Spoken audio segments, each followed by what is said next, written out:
Take a look at what happened. Oh. They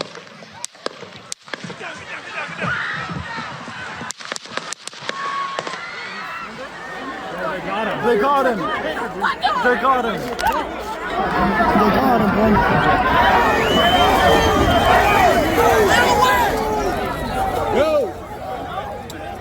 At the time of the first shots, the president had directed everybody's attention to those jumbotrons to highlight a slide that showed the difference in illegal immigration, which was low under his presidency and is markedly higher under Joe Biden's presidency. So I was looking to my left at that jumbotron when I heard the first set of shots. I thought maybe it's a prank. Looked to my left, saw there was nothing happening there. Looked back to the president, and he was being covered up by the Secret Service. And then another set of shots rang out, and that's where I realized it was serious. And then everything went through my head, worst case scenario, but shortly after, President Trump stood up, shook his fist, and we could tell he was okay. So we're here for day 3 of the Republican National Convention in Milwaukee. Big news, obviously, is Donald Trump making several appearances, coming just days after he survived an assassination attempt at a rally in Butler, Pennsylvania. He seemed emotional when he walked on the stage and came to be beside his son, and was obviously wearing a prominent ear bandage where the bullet grazed him on Saturday. As you can see, there's a huge security presence behind us. We've seen armed cops, we've seen cops on bikes, we've seen state troopers from New Jersey, Oklahoma, all across the country, as well as Wisconsin. Once you get inside the venues, it is easy enough to get around, but security is incredibly tight. And every time you enter the enormous perimeter, which spans most of downtown, it feels, you have to have all your bags searched, everything checked, and the entire process is understandably very much on high alert.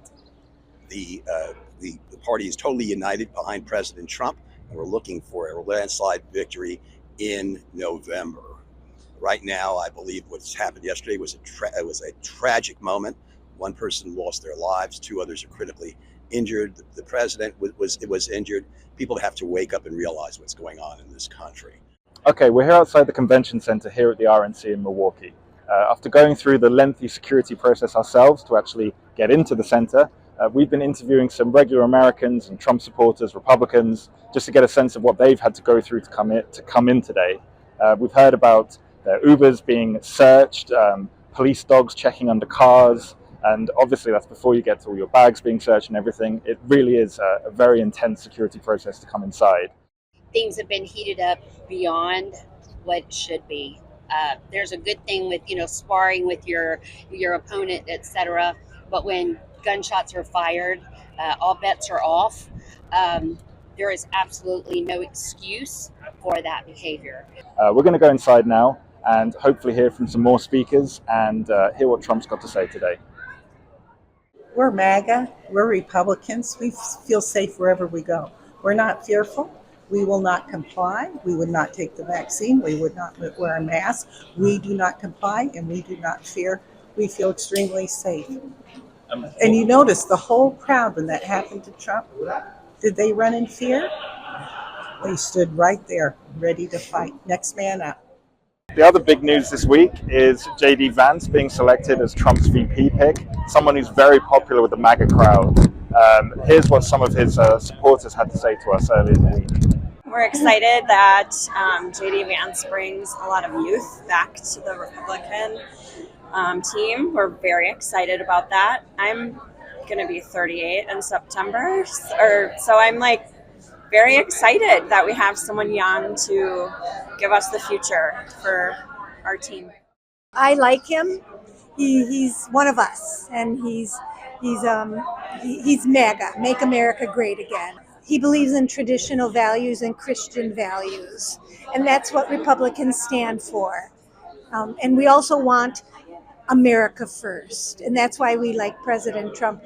He's a people person, and he wants what's best for the people of our country. It was a very touching moment for everybody, and I think our entire delegation was extremely excited to see him, and it was a very heartfelt moment. So there were wet eyes everywhere. I'm happy with President Trump's pick, but my personal pick would have been Ron DeSantis, just because I do love Governor DeSantis, but I'm extremely excited to see what JD can do for our country.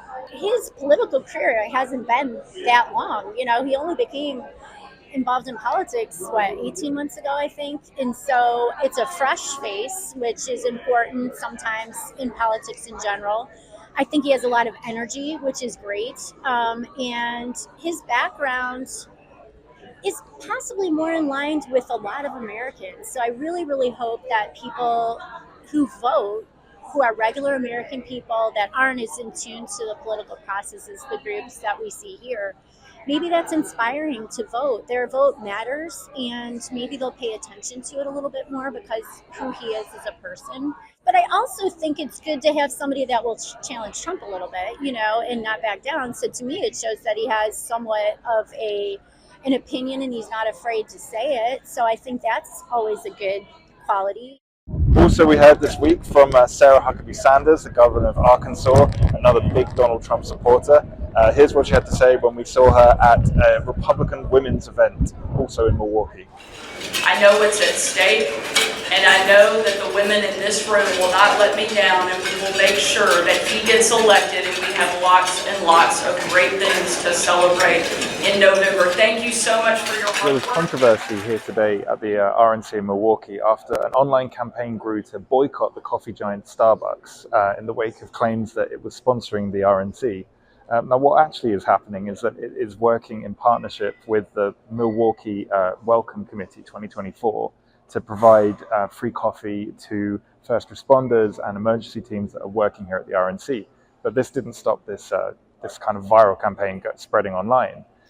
So we got the views of some ordinary Milwaukeeans and some attendees of the convention just to get their thoughts on this possible boycott of Starbucks. Here's what they had to say. I am so sick of the cancel culture. Frankly, if Starbucks supports the DNC, it's not going to move me one way or the other. It's a political process. We should all be present and supportive of it. And I think the recent assassination attempt should wake us all up to stop demonizing, stop canceling, get over it, and have coffee and then a bottle of wine afterwards. It's wrong to boycott coffee. I mean, people need coffee. Like they wake up and they drink coffee. It gets them through the day. So I don't see why people want to boycott coffee in the first place. Well, I think everyone has the right to do what they want to do. There are plenty of sponsors. Actually, what I've been most struck by at the RNC is that there are very few corporate sponsors compared to UK party conferences.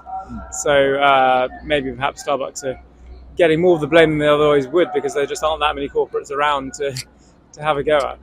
You know, if I don't think that you should be spending your money doing this, I'm not going to give you any money on the other hand, you know? Years ago, I stopped drinking Starbucks because they are big in the anti-labor movement. And if you look at their CEO, their former CEO, Howard Schultz, you know, he's a union buster and really just kind of a despicable human. I think it's great. I think people should be able to support whatever they want to support, you know, and I'm going to keep going to Dunkin'. Still to come this week, we have JD Vance's first speech as vice president candidate and Donald Trump's flagship speech on Thursday. So stick with the US Sun for more content this week.